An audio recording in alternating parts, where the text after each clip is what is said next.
Perkenalkan, nama saya Jusrido Pride Sembiring dengan NIM 200301142 dari kelas Agroteknologi 3 Fakultas Pertanian Universitas Sumatera Utara.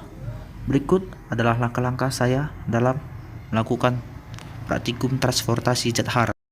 Pertama-tama, sediakan alat dan bahan sebagai berikut: air, botol Tupperware, 2 buah tanaman pacar air sesuai kriteria, pisau cutter, tether care vaseline, pewarna makanan, penggaris, dan stopwatch handphone.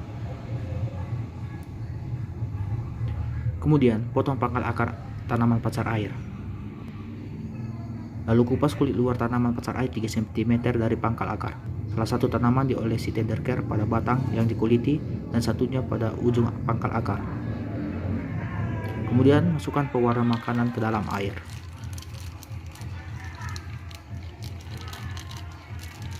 Aduk hingga merata.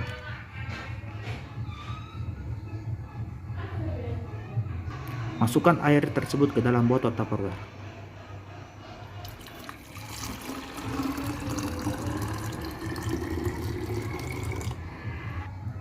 Diisi hanya seperempat botol.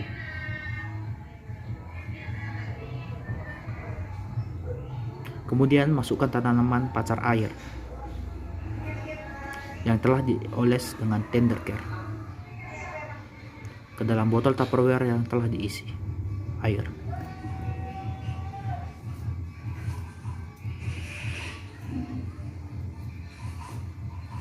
Dan diamkan selama 30 menit. Setelah menunggu selama 30 menit, lalu angkat.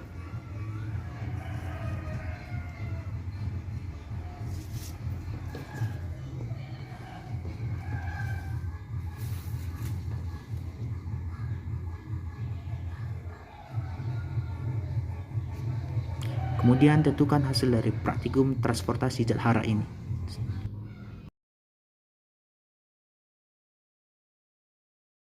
Data transportasi zat hara tanaman pacar air yang telah saya lakukan dan amati, di mana perlakuan pertama silem ditambah vaselin dan didiamkan selama 30 menit, di mana larutan dapat naik setinggi 22 mm, dan hasil yang saya peroleh ialah 0,01222. Dan juga pada perlakuan yang kedua, di mana fluen ditambah vaselin dan didiamkan juga selama 30 menit, dan zat naik setinggi 33 mm, dan saya memperoleh nilai 0,01833. Pengertian transportasi zat hara. Hara yang diangkut oleh tumbuhan merupakan hara-hara esensial. Kriteria hara esensial yaitu: 1. Tanpa elemen tersebut, tanaman tidak dapat memenuhi siklus hidupnya. 2. Elemen tersebut tidak dapat digantikan dengan elemen lain. 3. Keperluan elemen itu langsung. Peranan unsur hara bagi tanaman bisa lebih dari satu. Tanaman menyerap hara dari 2 sumber, yaitu 1. Hara tanah, 2. Hara yang berasal dari pupuk yang ditambahkan ke tanah atau disemprotkan ke tanaman. Ada beberapa faktor yang memengaruhi transportasi zat hara. Yang satu adalah daya hisap daun. Pada organ daun terdapat proses penguapan air melalui mulut daun atau stomata yang dikenal sebagai proses transpirasi. Proses ini menyebabkan sel daun kehilangan air dan timbul tarikan terhadap air yang ada pada sel-sel di bawahnya. Dan tarikan ini akan diteruskan molekul demi molekul menuju ke bawah sampai ke seluruh kolom air pada silem, sehingga menyebabkan air tertarik ke atas dari akar menuju daun. 2. Kapilaritas batang. Pengangkutan air melalui pembuluh kayu atau silem terjadi karena pembuluh kayu tersusun seperti rangkaian pipa-pipa kapiler. Dengan kata lain, pengangkut air melalui silem mengikuti prinsip kapilaritas. Daya kapilaritas disebabkan karena adanya kohesi antar molekul air dengan dinding pembuluh silem. 3. Tekanan air. Akar tumbuhan menyerap air dan negara mineral baik siang maupun malam.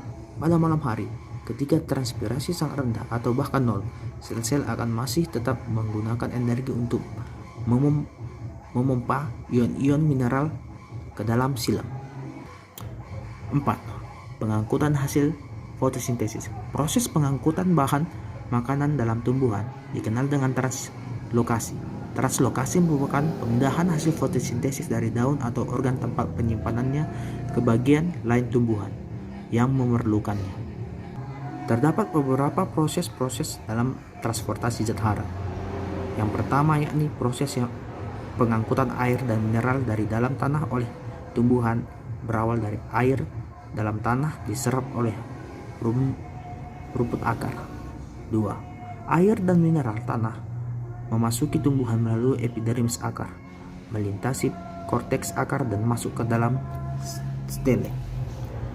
3. Dari stele, air dan mineral melalui silem air tiba di daun pada dahan tertinggi. Kemudian air mengalir ke endodermis dengan cara yang osmosis hingga mencapai pembuluh kayu. 4. Proses penyerapan air ini menyebabkan akar menekan air hingga air masuk ke dalam pembuluh silem. Dalam pembuluh ini, air diangkut menuju ke batang daun yang letaknya lebih tinggi. Transportasi zat hara ini sangat penting bagi tumbuhan, karena dari transportasi zat hara ini kita mengetahui bagaimana zat-zat hara yang ada di dalam tanah ataupun bahan kimia dapat masuk ke dalam tumbuhan. Dan saya dan ayah saya juga sudah melakukan transportasi zat hara ini meski dengan cara lokal ataupun tradisional, di mana kami membeli pupuk dan meleburkannya terlebih dahulu di dalam air dengan wadah tong, dan kami diamkan selama kurang lebih 4-6 hari.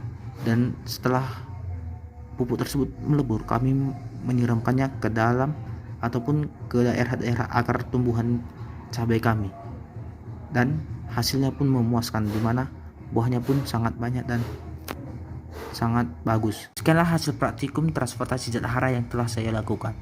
Semoga berguna bagi khalayak luas. Sekian dan terima kasih.